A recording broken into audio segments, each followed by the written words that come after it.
coordenação, colocando o coordenador em cada congregação, e todo mês está acontecendo os cultos de missões, para a glória de Deus, tá bom? Então louvamos ao Senhor Jesus por mais uma oportunidade que Ele nos dá de estarmos aqui com a igreja do povoado Catiaua, para trazer uma reflexão bíblica sobre o texto de Romanos, o capítulo 1, o versículo 16, livro escrito, carta escrita, podemos dizer assim, pelo nosso querido irmão Paulo, que tinha propriedade para falar do que ele escreveu nessa carta. Eu queria pedir a colaboração da igreja para nós ficarmos de pé e lermos o texto do versículo 16 e ler também o versículo 17. Romanos 1, 16 e 17, para nossa meditação.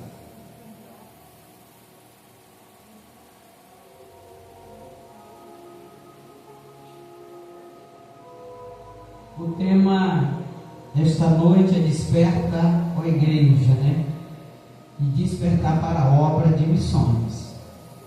Como a irmã falou, é o primeiro culto de missões aqui na congregação. Glória a Deus, Então é sinal que já começou um certo despertamento. E quando Deus quer, as coisas andam de conformidade com a vontade dele. A obra missionária não é coisa de homem, irmãos, é de Deus. E nós vemos isso, o Espírito Santo direcionando o próprio Paulo, quando disse: não, tu não vai para cá, e bota o homem pedindo socorro, atravessa a Macedônia e nos ajuda. Então o missionário não vai onde ele quer, o missionário vai aonde Jesus envia ele para ir. O texto diz assim: pois não me envergonho do Evangelho, porque é o poder de Deus para a salvação de todo aquele que crê, primeiro do judeu e também do grego, visto que a justiça de Deus se revela no Evangelho, de fé em fé, como está escrito: o justo viverá por fé. Podeis sentar glorificando ao nome do Senhor? Amados irmãos, o nosso querido irmão Paulo, ele trata nesse texto de coisas importantíssimas. E uma delas é a justiça que vem pela fé. Em quem? A fé no nosso Senhor e Salvador Jesus Cristo. Esse texto que nós lemos, ele destaca para nós duas razões porque Paulo, ou mais, depende do entendimento e também da mensagem elaborada, mas eu quero frisar aqui duas razões porque o apóstolo Paulo não se envergonhava de proclamar o Evangelho de nosso Senhor Jesus Cristo. Aceitamos Jesus, e em muitas localidades as pessoas ficam no anonimato, de casa para a igreja, da igreja para casa, ou quando muito participam de uma tarde de louvor, ou às vezes visita um determinado irmão, mas o assunto discorre para outro lado às vezes. E quando aceitamos Jesus, nós temos um imperativo do Senhor em nossas vidas. Entendo que quando a gente chega bem aqui à frente e diz: eu quero aceitar Jesus como meu Senhor, meu Salvador, é feita a oração por nós, e no momento que a gente sai para o nosso lugar, eu entendo o Senhor dizendo: ide por todo o mundo, pregai o Evangelho a toda criatura, batizando em nome do Pai, do Filho e do Espírito Santo, e ensinando a guardar todas as coisas que eu vos tenho ordenado ou ensinado, e eu estarei com vocês todos os dias até a consumação dos séculos. Então aceitamos Jesus e recebemos de Cristo uma ordem. Essa ordem de Jesus não é um pedido, já está dizendo, é uma ordem para que nós proclamemos a palavra de Deus. A princípio, alguns dizem, mas eu não sei pregar. Não é necessário pregar, é necessário obedecer a palavra de Jesus. Ide. Acredito eu que quando nós saímos do nosso lar para visitar alguém com o objetivo de levar uma palavra de Deus, a caminho daquele determinado local, o Espírito Santo vai capacitando. E quando abrir a boca, é Ele quem dá, louvado seja o nome do Senhor.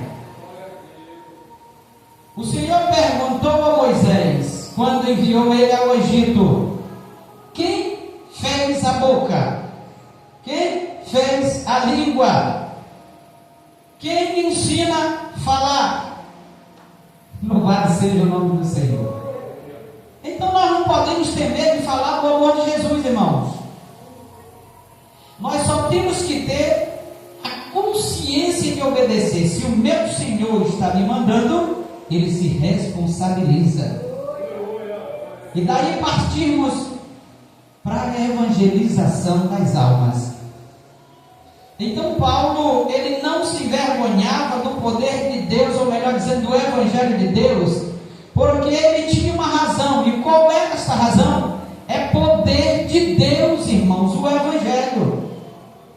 Poder de Deus na vida de todo aquele que crê, e até mesmo na vida daqueles que não creem, porque já aconteceu várias e várias vezes da pessoa dizer: eu sou ateu, eu não creio em Deus, eu não acredito, mas pouco tempo depois você vê aquela pessoa na igreja, adorando e até mesmo evangelizando. Então, meus irmãos, poder de Deus.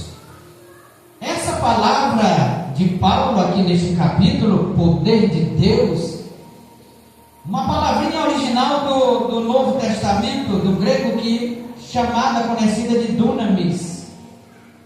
Ela pode ser traduzida para nós por força, capacidade.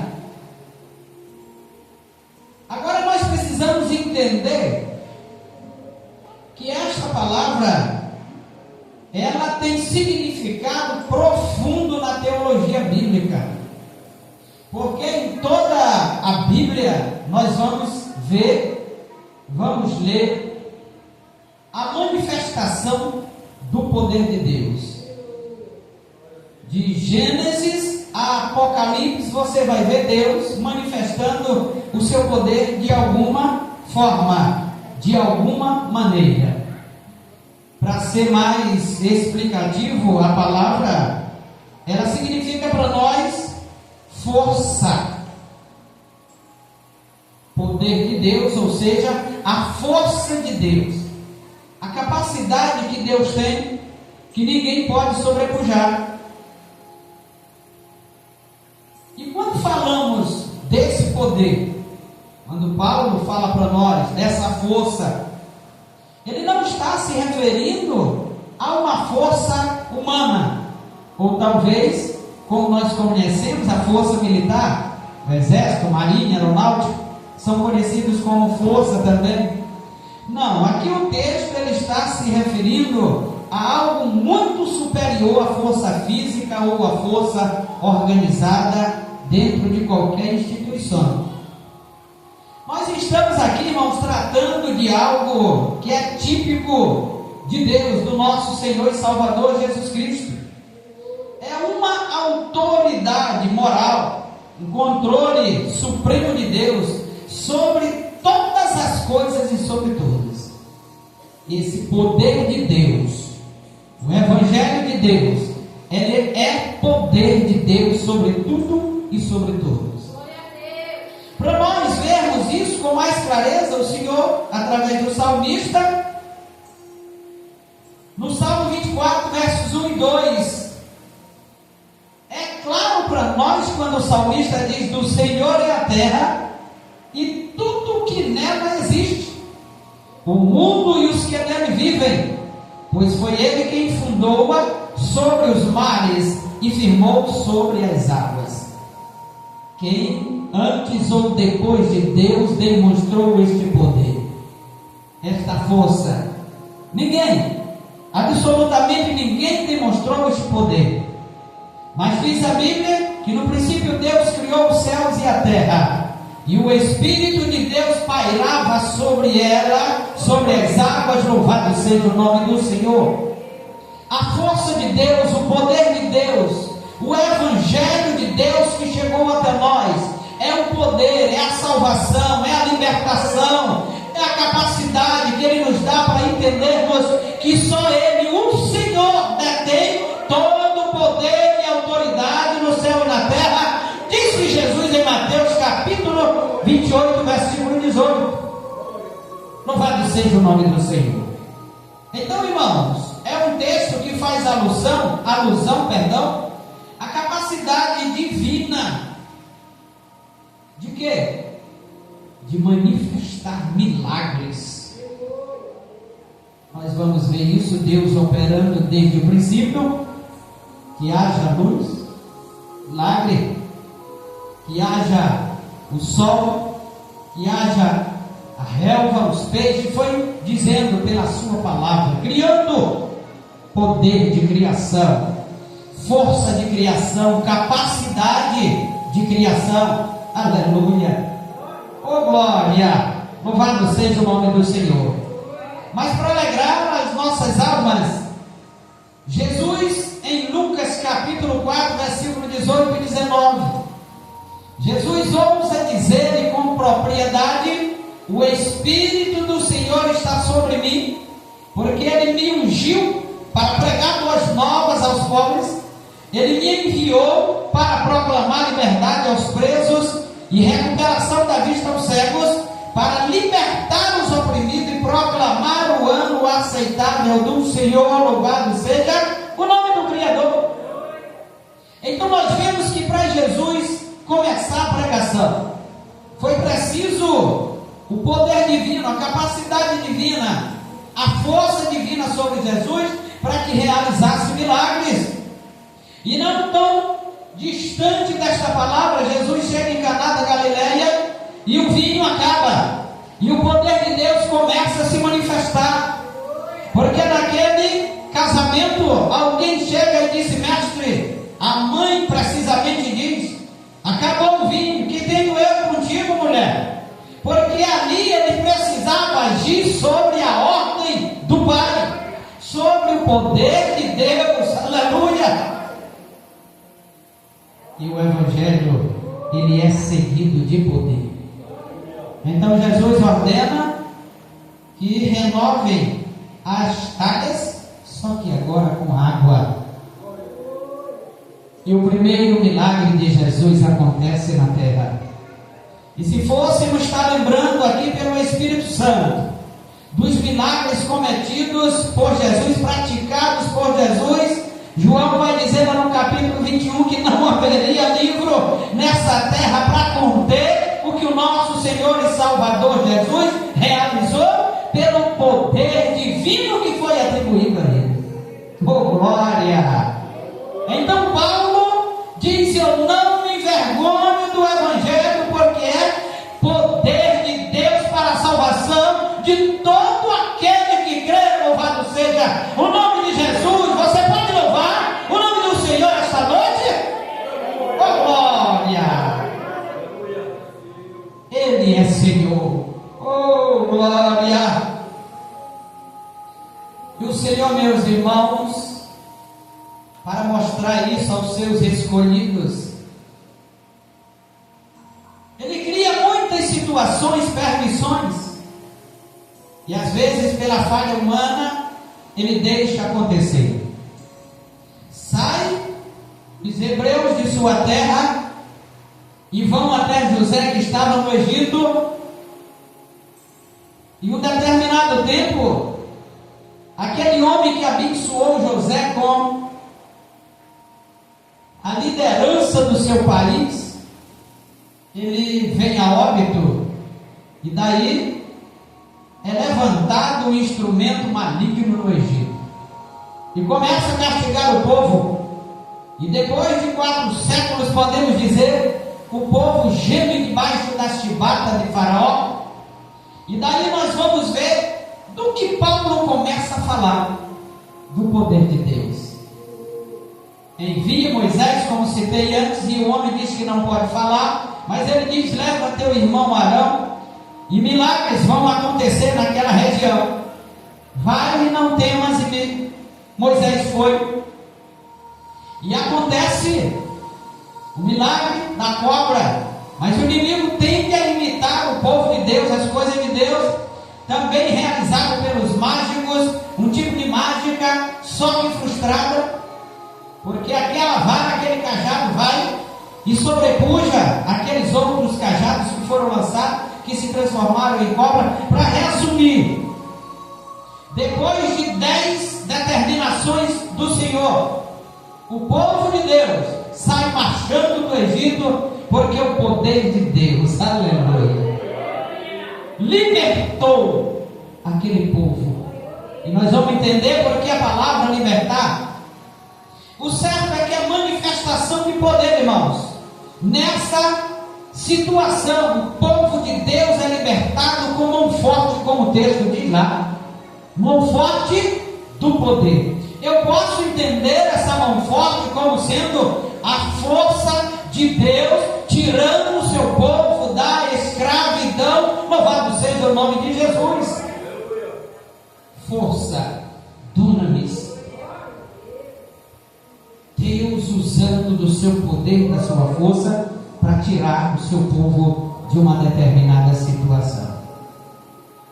E não obstante, quando nós lemos os evangelhos, vamos ver Jesus voltando da morte, ressuscitando, pelo poder de quê? De Deus. Mas Jesus disse no texto de Lucas que nós lemos, que o Espírito do Senhor estava sobre ele para proclamar, para anunciar o ano aceitável do Senhor. E daí para frente Jesus segue proclamando a palavra de Deus, o Evangelho Salvador. E para a segunda razão do que Paulo disse, ele cita dentro desse texto que o poder de Deus é a salvação de todo aquele que crê. E nós vemos que Paulo trata aqui, irmãos, para dizer que Deus, o poder, o Evangelho, ele traz salvação, ou seja, libertação, preservação, segurança. Aí nós podemos até perguntar, mas libertação de quê? Das garras, das trevas. O apóstolo Pedro usa um texto dizendo: vós sois geração eleita, sacerdócio real, nação santa, povo escolhido de Deus, para anunciar aquele que tira das trevas para a sua maravilhosa luz. Olha onde está a salvação, olha onde está a libertação, olha onde está a preservação. Deus tira das trevas para preservar a alma salva da morte eterna. É glorioso quando nós entendemos o que Deus quer dizer para nós. Dá segurança, irmãos.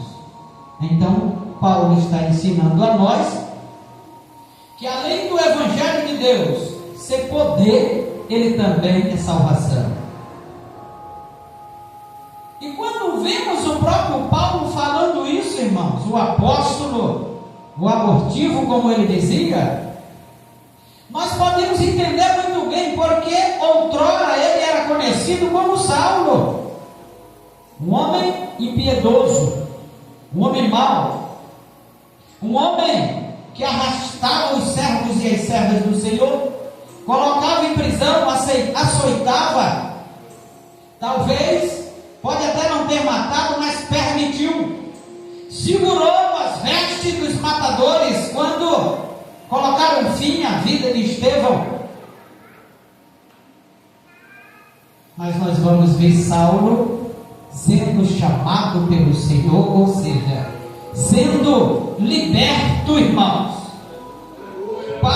Saulo sendo liberto e agora preservado por Jesus.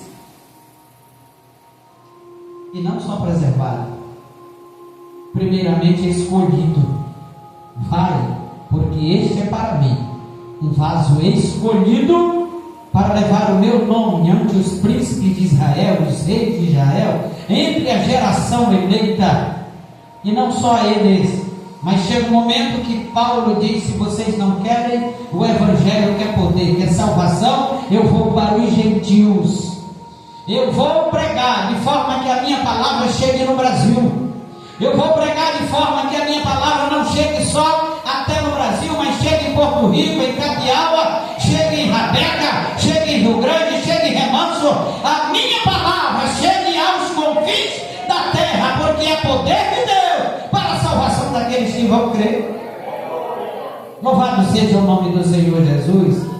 Então, irmãos, ele próprio foi liberto por essa palavra, por esse evangelho. Porque enquanto assassinavam Estevão, a Bíblia diz que ele estava liberto. Então nós podemos acreditar que talvez ele pode ver Estevão dizendo: não atribua-lhes este pecado.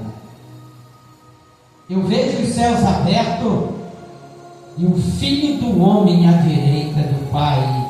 Oh glória! E talvez ele vendo aquela paz que só Jesus pode dar, vendo aquela mansidão que é um fruto do Espírito de Deus para a vida daquele que crê, ele vendo tudo aquilo em Estevão, ele pode ter começado a meditar por ali, mas ele não se conforma e vai para Damasco, e lá o Senhor faz ele se encontrar com o Senhor. Agora, irmãos, é tão real essa situação que após Ananias ser levado até a rua direita, chamada direita, e o Senhor ter dado liberdade a Saulo, tirando as escamas cegueira espiritual, libertando aquele homem, a primeira atitude daquele homem é pregar a palavra de Deus, porque agora ele acredita que o evangelho é poder e salvação. Louvado seja o nome do Senhor. Agora, quando ele entende pela ética cristã ou a ética humana, ele entende, irmãos, que só o evangelho pode conduzir a alma à salvação. É salvação da alma, é conservação da alma, preservação. Então, Paulo, nesta segunda razão, ele falava sobre salvação, porque é um tema central na Bíblia. Nós vamos ver esse tema nas Sagradas Escrituras. E é tão importante que o próprio Jesus, ele envia os seus apóstolos às ovelhas perdidas da casa de Israel. Vão em busca delas, libertem elas por onde elas estão, vão levar a salvação a elas. A alma delas precisa ser liberta, preservada e colocada em segurança. A gente pode conjecturar que foi isso que o Senhor disse aos apóstolos quando ele enviou eles. Agora também, este evangelho, com base no que nós estamos meditando esta noite, que já falamos que é um tema central nas Escrituras, expressando libertação de quê? Do pecado e reconciliação com o Senhor Jesus, é visto também como um ato de misericórdia da parte do Senhor. Oh glória! A misericórdia divina, ela é oferecida a todos os seres humanos por meio da fé em Cristo, como disse o versículo 17. E lá no versículo 17 é demonstrado para nós, 16 e 17, justiça pela fé. E só a obra missionária, irmãos, para levar isso aos seres humanos. A salvação, ela não se limita somente apenas a uma questão futura, mas uma realidade presente e transformadora de vida daquele que crê. Se nós formos meditar em nós que estamos neste culto, vamos entender o quanto essa salvação, traga pelo Evangelho de nosso Senhor e Salvador Jesus Cristo, trouxe transformação para as nossas vidas. E a primeira transformação foi de liberdade, porque o próprio Paulo escreve aos Efésios dizendo: nós estávamos mortos nos delitos e pecados, que o Evangelho de Deus, que é poder para a salvação de todo aquele que crê, nos libertou para a glória do seu nome e nos deu vida. E não só vida, porque também este Evangelho nos reconciliou com Deus. Estávamos distantes, separados do Criador. Cada um se desviava pelo seu caminho, como diz Isaías no capítulo 53. Não queríamos saber de Deus, procurávamos qualquer outra coisa menos Deus. Mas aprove a Deus nos reconciliar com Ele por intermédio de nosso Senhor e Salvador Jesus Cristo. E graças a Deus por Jesus, que trouxe a palavra da reconciliação. E Paulo escreve na 2 aos Coríntios, no capítulo 5, no versículo 18: e tudo isto provém de Deus, que nos reconciliou consigo mesmo por Jesus Cristo e nos deu o ministério da reconciliação. Nos reconciliou e nos deu esse ministério. E como nós vamos executar esse ministério? Através da obra missionária. Por isso, querido irmão e irmã que nos ouve esta noite, seja a partir deste culto o missionário de Jesus que está aí dentro de você. Não perca tempo para falar do amor do Senhor. Pastor, mas eu não fiz curso de missões, eu não sei evangelizar. Sabe, irmão, naquele momento que tu estiver lá na fila da lotérica e alguém traçar uma conversa, um diálogo com você, este é o momento de você ouvir ele e depois dizer: agora sou eu que vou falar para você. Vamos lá, galera. E diga para ele: você conhece Jesus? Já está evangelizando. Não conheço. Jesus é maravilhoso. Jesus, ele dá vida para nós, vida eterna. Jesus, ele nos tira da morte espiritual para a vida eterna. Jesus é tão maravilhoso que me salvou, transformou a minha vida, me libertou. Então você está evangelizando. Você sabia que salvação só por intermédio de Cristo? Certa feita no campo missionário, eu chegava nas casas para evangelizar e não encontrava os maridos, só encontrava as esposas.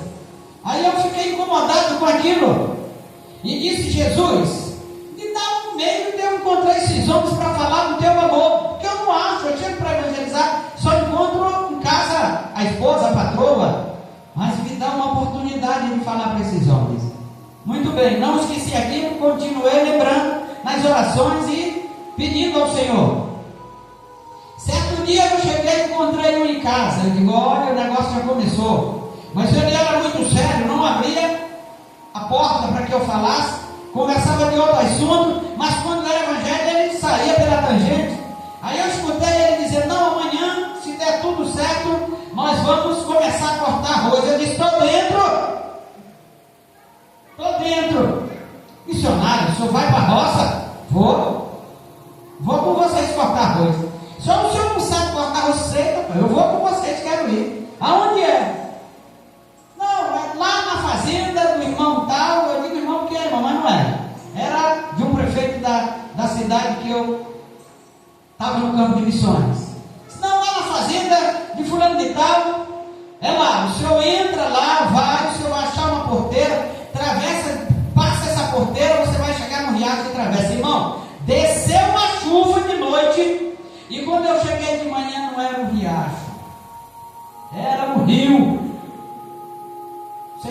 já viram falar nessas águas de Monções?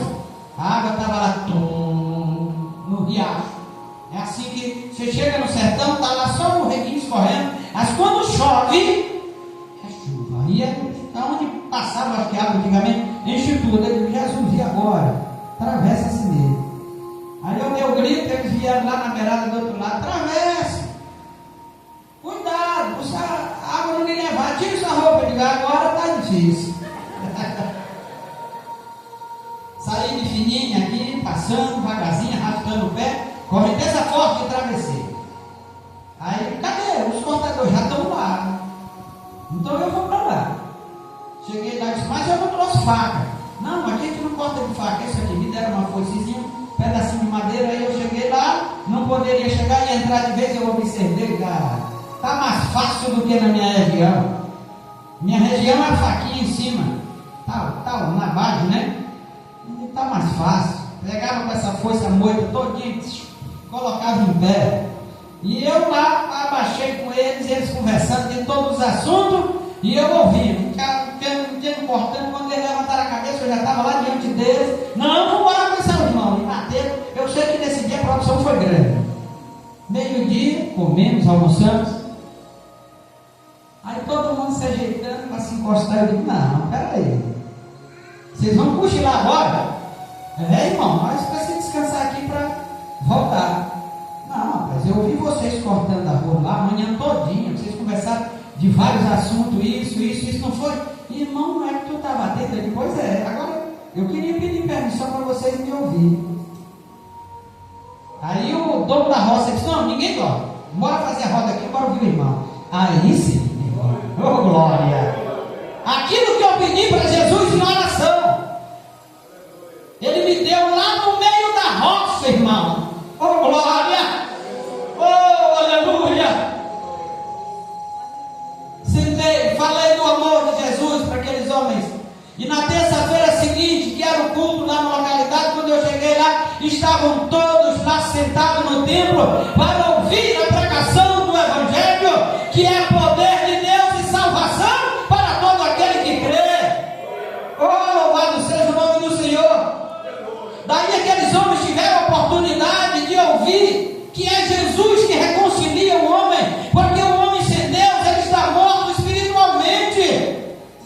O homem sem Deus cantou aí, até hoje ainda cantam, que é uma folha seca, levada pelo vento, para onde o vento sopra ele vai.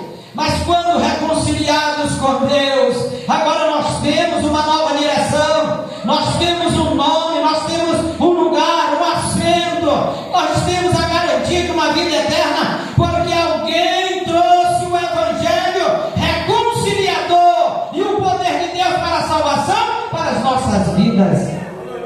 Louvado seja o nome do Senhor. Então, nós que estávamos debaixo da ira de Deus, agora, por intermédio do Evangelho que o apóstolo Paulo fala para nós fomos restaurados em nossa natureza, irmãos. Deus criou o homem e a mulher perfeitos, mas o pecado atribulou a vida da raça humana e atribula até hoje. Precisávamos de restauração.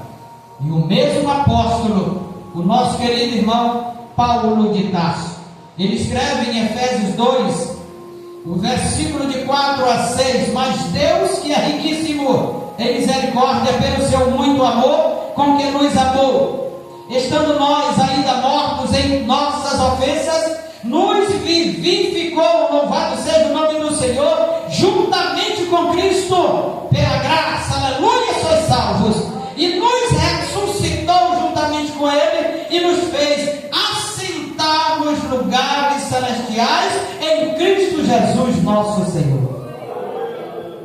É glorioso, é maravilhoso, poder ter a oportunidade de ser restaurados a Deus.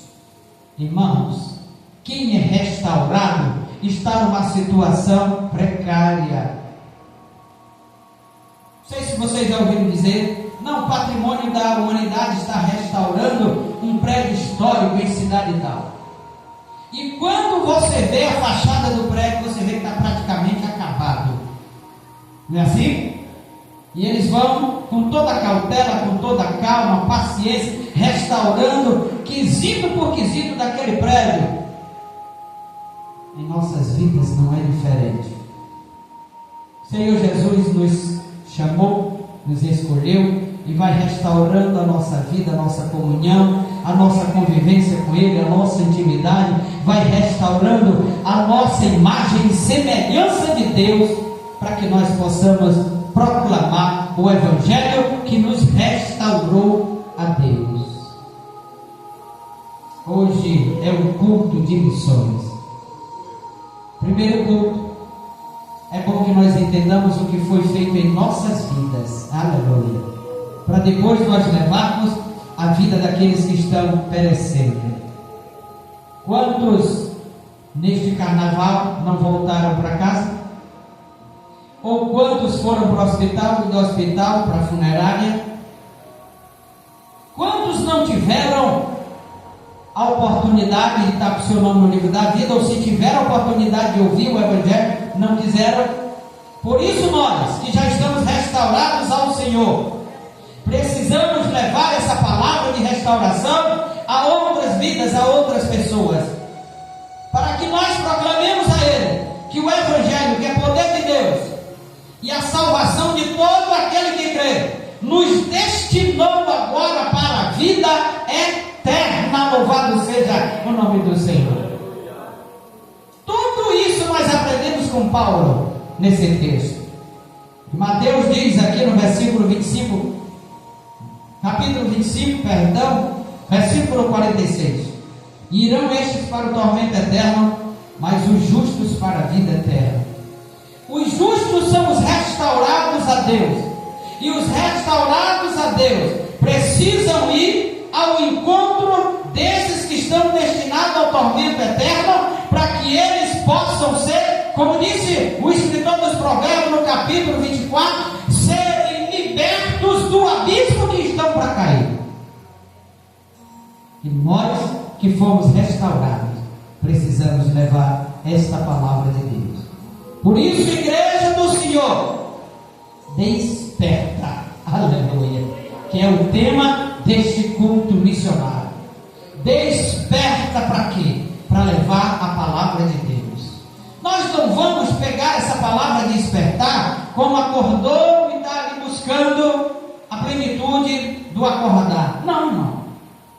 Vamos tomar essa palavra de despertar como sendo assim: te anima para pregar a palavra de Deus, te esforça para levar a palavra do Senhor. Não esquece de levar a tua Bíblia quando tu sair de casa para qualquer local. Coloca dentro da tua bolsa, lá já tem um texto grifado. Se te der a oportunidade, fala e não te cala, prega em tempo e fora de tempo. Louvado seja o nome do Senhor, porque é isso que faz uma igreja que está desperta. Louvado seja o nome do Senhor.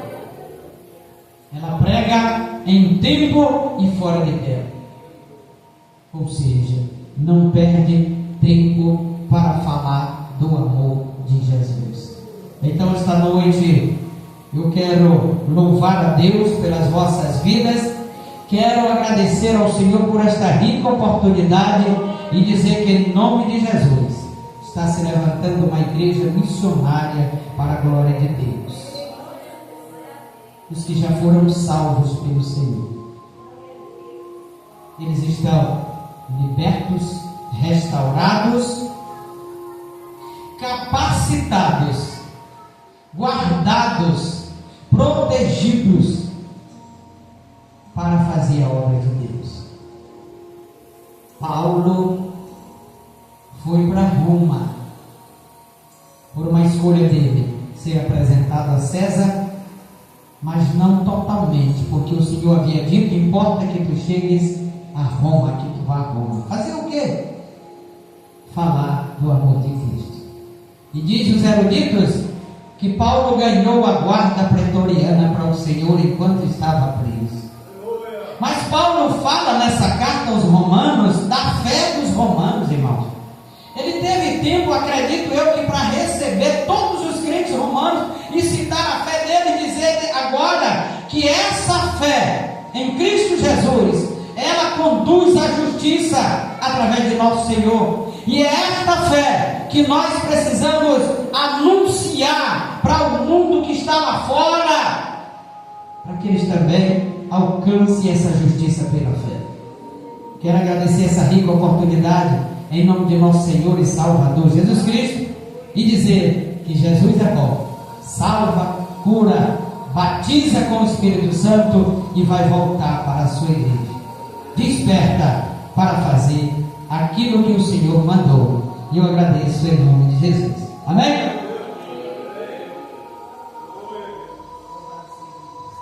Amém. Glória a Deus. Palavra abençoada. Queremos agradecer ao pastor Braz, que atendeu ao nosso convite. Que Deus continue abençoando a sua vida, pastor. Deus te leve